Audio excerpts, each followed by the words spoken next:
Hello aspirants, welcome back to super bikers. നമ്മൾ ഇന്ന് മുതൽ പുതിയൊരു വീഡിയോ സീരീസ് സ്റ്റാർട്ട് ചെയ്യുവാണ്, 1 മിനിറ്റ് ആപ്റ്റിറ്റ്യൂഡ് എന്ന് പറഞ്ഞിട്ട്. ഈ 1 മിനിറ്റ് ആപ്റ്റിറ്റ്യൂഡിൽ നമ്മൾ എന്താ ചെയ്യാൻ പോകുന്നതെന്ന് വെച്ച് കഴിഞ്ഞാൽ, നമ്മുടെ സ്റ്റുഡൻസ് വാട്സാപ്പ് വഴിയും ടെലിഗ്രാം വഴിയൊക്കെ ചോദിച്ച ഡൗട്ട്സ് നമ്മൾ സെലക്ട് ചെയ്ത് നമ്മൾ എന്ത് ചെയ്യും, നമ്മൾ ഓരോരോ എക്സ്പ്ലനേറ്ററി വീഡിയോ ആയിട്ട് ഇനി അങ്ങോട്ട് പോസ്റ്റ് ചെയ്യുന്നതാണ്. റൈറ്റ്. അപ്പം അതിന്റെ പാർട്ടായിട്ട് നമ്മൾ ആദ്യം നോക്കാൻ പോകുന്നത് മെൻസ്ട്രേഷൻ എന്ന് പറയുന്ന ഒരു ടോപ്പിക്കിൽ നിന്നിട്ടുള്ള ഒരു ക്വസ്റ്റ്യൻ ആണ്. അപ്പൊ ഇതിന്റെ ഡൗട്ട് എന്താന്ന് വെച്ച് കഴിഞ്ഞാൽ, ഈ മെൻസ്ട്രേഷൻ ക്വസ്റ്റ്യൻസ് ചെയ്യുന്ന സമയത്ത് ഇതിന്റെ കാൽക്കുലേഷൻ ടഫ് ആകുന്നു, അല്ലെങ്കിൽ അഥവാ ഈ ടഫ് കാൽക്കുലേഷൻസ് ഒക്കെ ചെയ്ത് ലാസ്റ്റ് മൊമെന്റ് എത്തുന്ന സമയത്ത് ചെറിയൊരു എറർ സംഭവിച്ച് എന്ത് ചെയ്യുന്നു, ഇതിന്റെ ആൻസർ തെറ്റിപ്പോവാണ്.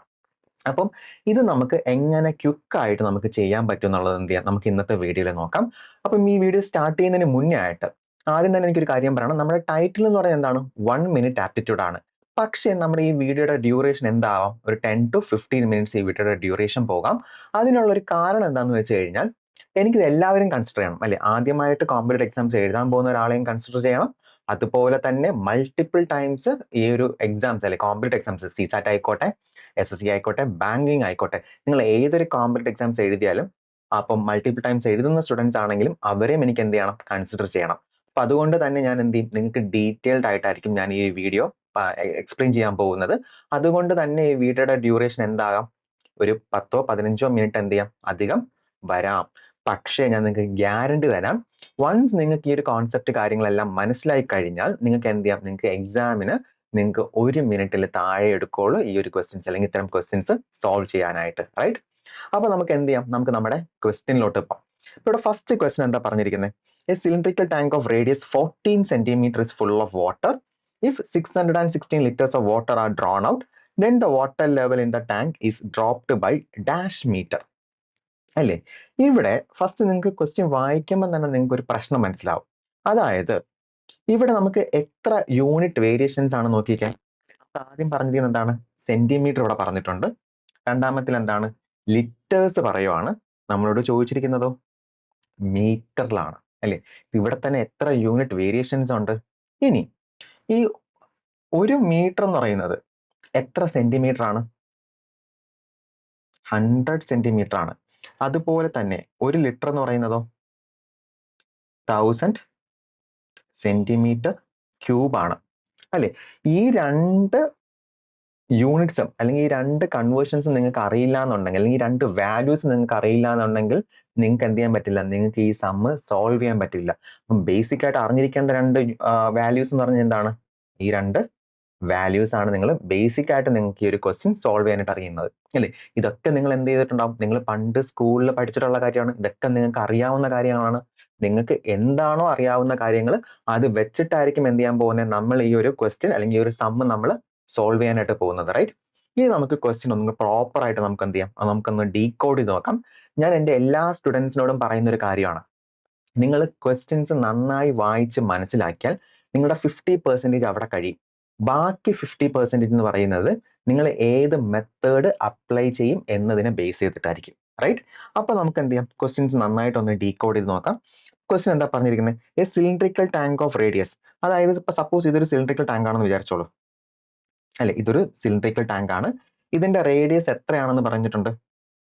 റേഡിയസ് എന്ന് പറയുന്നത് 14 സെന്റിമീറ്റർ ആണെന്ന് പറഞ്ഞിട്ടുണ്ട് അല്ലെ. ഇത് ഫുൾ ഓഫ് വാട്ടർ ആണെന്ന് പറഞ്ഞിട്ടുണ്ട്. അതായത് എന്താണ്, ഇവിടം വരെ വെള്ളങ്ങളുണ്ട് അല്ലെ, വെള്ളമുണ്ട്. ഇത് ഫുള്ള് വെള്ളമാണ് ടാങ്ക് നിറയെ. ഇനി എന്താ പറഞ്ഞിരുന്നത്? If 616 liters of water are drawn out. അതായത് ഇതൊരു ഔട്ട്ലെറ്റ് ആണെന്ന് വിചാരിച്ചോളൂ. ഈ ഔട്ട്ലെറ്റ് വഴി എന്ത് ചെയ്യുന്നു, വെള്ളം പുറത്തോട്ട് പോവാണ്. എത്ര ലിറ്റർ വെള്ളം പുറത്തോട്ട് പോവാണ്? 616 ലിറ്റർ വെള്ളം പുറത്തോട്ട് പോവാണ് അല്ലേ. ഇപ്പൊ സപ്പോസ് നമുക്കൊരു 1 ലിറ്ററിന്റെ നമുക്ക് എന്തുണ്ട്, ഒരു ബോട്ടിലുണ്ട്. ഈ ബോട്ടിലിൽ നിന്ന് നമ്മളൊരു 200 ml വെള്ളം പുറത്തെടുത്താൽ അതെന്താ സംഭവിക്കുന്നത്? വെള്ളത്തിന്റെ അളവ് കുറഞ്ഞു വരും അല്ലേ. ആ വെള്ളത്തിന്റെ ലെവല് താഴോട്ട് വരും. അപ്പൊ അങ്ങനെ ആകുമ്പോൾ നമുക്ക് തന്നെ എന്ത് പറയാം അല്ലെ, നമ്മൾ പറയും ഈ 200 ml വെള്ളം കുറഞ്ഞു, അല്ലെങ്കിൽ നമ്മൾ എന്ത് ചെയ്യും, 5 സെന്റിമീറ്റർ വെള്ളം കുറഞ്ഞു അല്ലെ, ഹൈറ്റ് കുറയല്ലേ ചെയ്യുന്നത്. സെയിം മെത്തേഡിൽ അല്ലെ, ആദ്യം ഇവിടം വരെ ഉണ്ടായിരുന്ന വെള്ളം എന്ത് വെച്ച് സംഭവിക്കും, ഈ 616 ലിറ്റർ വെള്ളം പുറത്തോട്ട് പോകുമ്പോൾ അല്ലെ ഏകദേശം ഈ ലെവൽ വരെ എത്തിയിട്ടുണ്ടാവും അല്ലെ. നമ്മൾ ഗസ് ചെയ്യണം, ഈ ലെവൽ വരെ എത്തിയിട്ടുണ്ടാവും. നമ്മളോട് ചോദിച്ചത് എന്താണ്? വാട്ടർ ലെവൽ അല്ലെ, ഈ ടാങ്കിലുള്ള വാട്ടർ ലെവൽ എത്ര മീറ്റർ താഴ്ന്നു, അല്ലെങ്കിൽ ജലനിരപ്പ് എത്ര താഴ്ന്നു എന്നാണ് ചോദിച്ചിരിക്കുന്നത്. അതായത് നമ്മളോട് കണ്ടുപിടിക്കാൻ പറഞ്ഞിരിക്കുന്ന ഈ ഹൈറ്റ് ആണ്. അല്ലേ? ഇത് കണ്ടുപിടിക്കാനായിട്ട് എന്ത് ചെയ്യാം? ഒരു ഒറ്റ ഫോർമുല കൊണ്ട് നമുക്കിത് കണ്ടുപിടിക്കാൻ പറ്റും. എന്താ? Volume is equal to pi R square H എന്ന് പറഞ്ഞ ഒരു ഒറ്റ ഫോർമുല കൊണ്ട് എന്ത് ചെയ്യാൻ പറ്റും? നമുക്ക് ഈ ഒരു ക്വസ്റ്റ്യൻ സോൾവ് ചെയ്യാൻ പറ്റും. പക്ഷേ ഈ സാധാരണ സ്റ്റുഡൻസ് എന്താ ചെയ്യുന്നതെന്ന് വെച്ച് കഴിഞ്ഞാൽ അവരെന്ത് ചെയ്യും? ഇതിനെ കംപ്ലീറ്റ്ലി അല്ലെ ഒരു എച്ച് ആയിട്ട് കൺസിഡർ ചെയ്യും. ഇനി ഈ പാർട്ടിനെ എന്ത് ചെയ്യും? H1 ആയിട്ട് കൺസിഡർ ചെയ്യും. ഇനി എന്ത് ചെയ്യും? നമ്മൾ തന്നിരിക്കുന്ന ഈ ഒരു ഫോർമുല വെച്ചിട്ട് എന്ത് ചെയ്യും? Pi R square H minus pi R square H1 is equal to തന്നിരിക്കുന്ന എന്ത് ചെയ്യും? ഈ പറഞ്ഞിരിക്കുന്ന വോളിയം അതിൽ എഴുതും. അപ്പൊ നമുക്ക് എന്ത് ചെയ്യും? അതിൽ നിന്ന് നമ്മൾ എന്ത് ചെയ്യും? ഈ അല്ലെ എച്ചിൽ നിന്ന് H1 കുറച്ച് കഴിഞ്ഞാൽ നമുക്ക് ഈ ഒരു വാല്യൂ കിട്ടും. അപ്പൊ യൂഷ്വലി ഇങ്ങനെയാണ് സ്റ്റുഡൻസ് എന്ത് ചെയ്യുന്നത്? ഇത് ചെയ്യുന്നത്. പക്ഷെ ഇത് കുറച്ചും കൂടി കോംപ്ലിക്കേറ്റഡ് ആണ്. വീണ്ടും സ്റ്റെപ്സ് പോവും, കാൽക്കുലേഷൻസ് ഒക്കെ ചെയ്യണം. അപ്പോൾ ഞാൻ ഇതിനേക്കാൾ കുറച്ചും കൂടി സിമ്പിൾ ആയിട്ട് ഞാൻ നിങ്ങൾക്ക് ഒരു കോൺസെപ്റ്റും ഒരു കാര്യം കൂടെ എക്സ്പ്ലെയിൻ ചെയ്ത് തരാം. അല്ലെ? ഇപ്പൊ നിങ്ങൾക്ക് എന്തറിയാം? നമുക്ക് ഈ ഒരു ഫോർമുല അറിയാം, അല്ലെങ്കിൽ ഇതറിയാം. എന്താണ്? നമ്മൾ ക്വസ്റ്റ്യൻസ് വായിച്ച് മനസ്സിലാക്കിയപ്പോൾ ഒരു വലിയൊരു ടാങ്ക് ഉണ്ടെന്ന് അറിയാം. ആ ടാങ്കിന്റെ റേഡിയസ് നമുക്കറിയാം 14 സെന്റിമീറ്റർ ആണെന്ന് അറിയാം. അല്ലേ? അത് ഫുള്ള് വെള്ളമായിരുന്നു നമുക്കറിയാം. അതിൽ നിന്ന് എന്ത് ചെയ്തു? പുറത്തോട്ട് 616 ലിറ്റർ വെള്ളം പുറത്തോട്ട് പോയി എന്നറിയാം.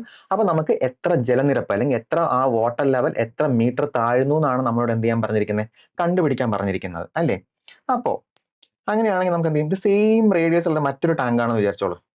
സെയിം റേഡിയസ് ഉള്ള മറ്റൊരു ടാങ്ക് ആണ്. ഇതിന്റെയും റേഡിയസ് എന്ത് തന്നെയാണ്?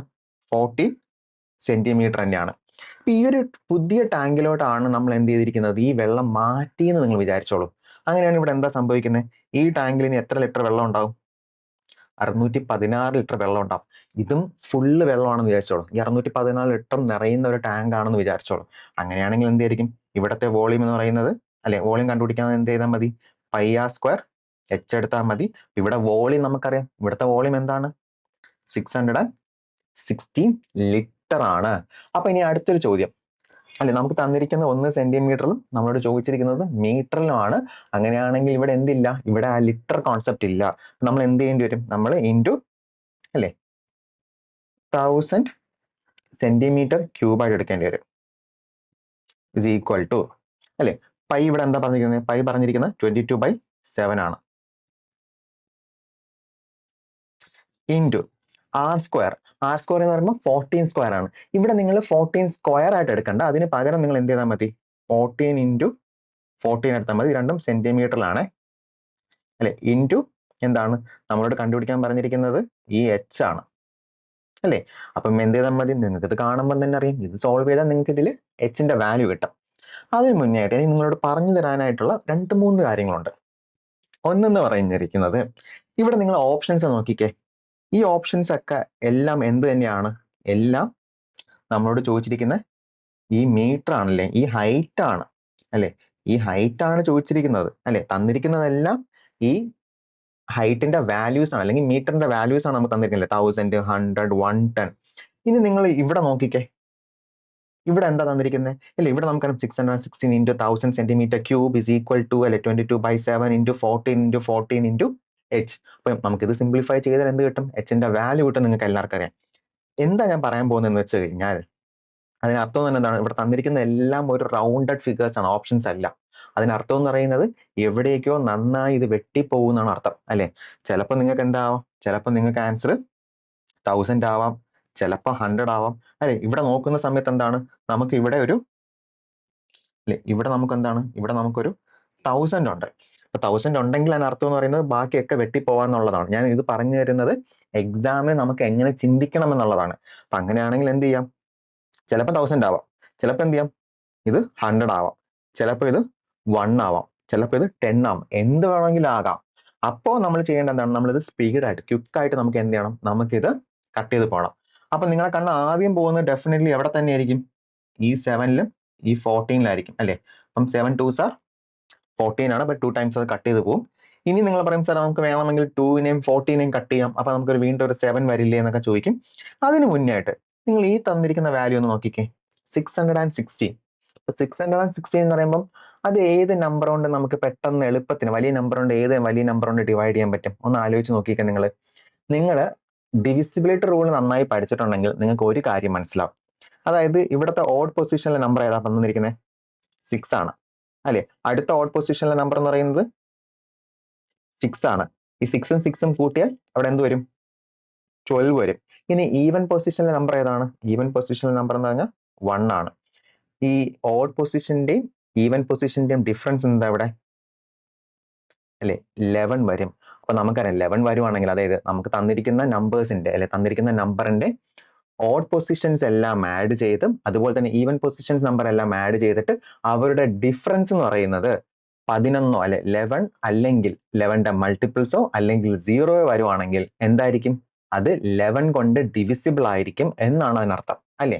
അങ്ങനെയാണെങ്കിൽ നമുക്ക് ഇവിടെ എന്തെന്ന് പറയാം? ഈ 6 and 16 നമുക്ക് എത്ര 11 കൊണ്ട് വെട്ടുവാണെങ്കിൽ എത്ര ടൈംസ് പോകും? ഇപ്പൊ 5 ടൈംസ് ആണെന്നുണ്ടെങ്കിൽ 55 വരും. 55 550 നമുക്ക് എന്തായിരിക്കും വരുന്നത്? ഇവിടെ 56 വരും അല്ലേ? ഇവിടെ എന്ത് വരും?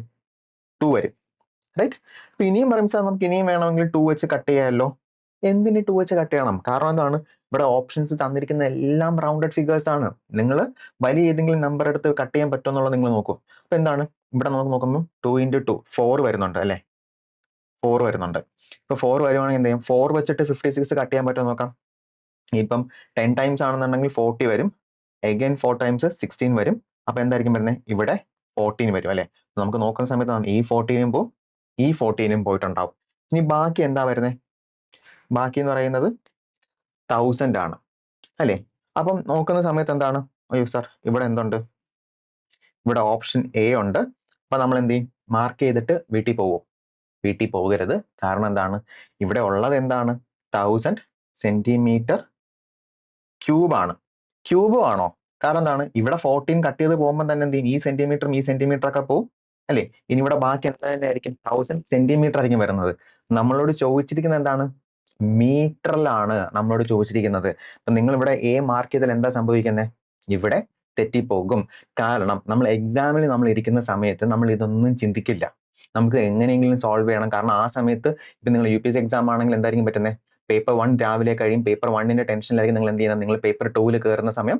അപ്പൊ ആ സമയത്ത് നിങ്ങൾ എന്ത് ചെയ്യും? നിങ്ങൾ പെട്ടെന്ന് ചെയ്യണം എന്നുള്ള ഒരു ആറ്റിറ്റ്യൂഡിലായിരിക്കും നിങ്ങൾ ഈ ക്വസ്റ്റ്യൻസ് ഒക്കെ സോൾവ് ചെയ്യാനായിട്ട് പോകുന്നത്. ആ സമയത്ത് നിങ്ങൾ 1000 കാണുന്നു, ഓപ്ഷൻ ഒരു 1000 കാണുന്നു, മാർക്ക് ചെയ്യുന്നു. അവിടെ നിങ്ങൾക്ക് എന്ത് ചെയ്യും? പണി കിട്ടും. അതുകൊണ്ട് തന്നെ നിങ്ങൾ എന്ത് ചെയ്യാം? ഈ യൂണിറ്റ്സ് ഒക്കെ നിങ്ങൾക്ക് എഴുതാൻ പറ്റുന്നുണ്ടെങ്കിൽ നിങ്ങൾ എഴുതി വെച്ചോളൂ. അങ്ങനെ എഴുതി വെക്കുകയാണെങ്കിൽ എന്ത് ചെയ്യാൻ പറ്റും? നമുക്ക് അവസാനത്തെ മൊമെന്റിൽ നമുക്ക് തിരിച്ചറിയാൻ പറ്റും. ചോദിച്ചിരിക്കുന്നത് മീറ്ററിലാണ്, നമുക്ക് കിട്ടിയത് സെന്റിമീറ്റർ ആണ്. അപ്പൊ ഇനി എന്ത് ചെയ്യണം? ഈ സെന്റിമീറ്ററിനെ മീറ്ററിലോട്ട് മാറ്റാനായിട്ട് എന്ത് ചെയ്താൽ മതി? ബൈ 100 ചെയ്താൽ മതി. അപ്പൊ എന്ത് പറ്റും? ആൻസർ ഇവിടെ എന്തായിരിക്കും? അല്ലേ? 10 മീറ്റർ എന്നായിരിക്കും. അതായത് ഓപ്ഷൻ ഡി ആയിരിക്കും. അപ്പൊ ഞാൻ നിങ്ങൾക്ക് ഈ ഒരു ക്വസ്റ്റ്യൻ എങ്ങനെയാണ് അപ്രോച്ച് ചെയ്യേണ്ടതെന്നും നമുക്കിത് എങ്ങനെയാണ് സോൾവ് ചെയ്യേണ്ടതെന്നുള്ളതും പഠിച്ചല്ലോ. യൂഷ്വലി നിങ്ങളിത് ഇപ്പം എന്താണ്, ഈ ഒരു വീഡിയോ കഴിഞ്ഞതിന് ശേഷം അല്ലെങ്കിൽ ഈ ക്ലാസ് കഴിഞ്ഞതിന് ശേഷം നിങ്ങൾ ഈ ഒരു ക്വസ്റ്റ്യൻ സെൽഫായിട്ടൊന്ന് ചെയ്ത് നോക്കിയാൽ മതി. അപ്പൊ നിങ്ങൾക്ക് മനസ്സിലും 1 മിനിറ്റിന് താഴെ നിങ്ങൾക്ക് ഇത് എടുക്കുള്ളൂ. ആകെ അറിഞ്ഞിരിക്കേണ്ട കാര്യങ്ങൾ എന്താണ്? ബേസിക് ആയിട്ട് നമുക്ക് പണ്ട് സ്കൂളിൽ പഠിച്ച 2-3 കാര്യങ്ങൾ അറിഞ്ഞിരുന്നാൽ എന്ത് ചെയ്യാൻ പറ്റും? ഈ മെൻസ്ട്രേഷനിലെ മിക്ക ക്വസ്റ്റ്യൻസും നമുക്ക് ചെയ്യാനായിട്ട് പറ്റും. റൈറ്റ്? അപ്പൊ നമുക്കിനി അടുത്ത വീഡിയോയിലോട്ട് കാണാം. Thank you.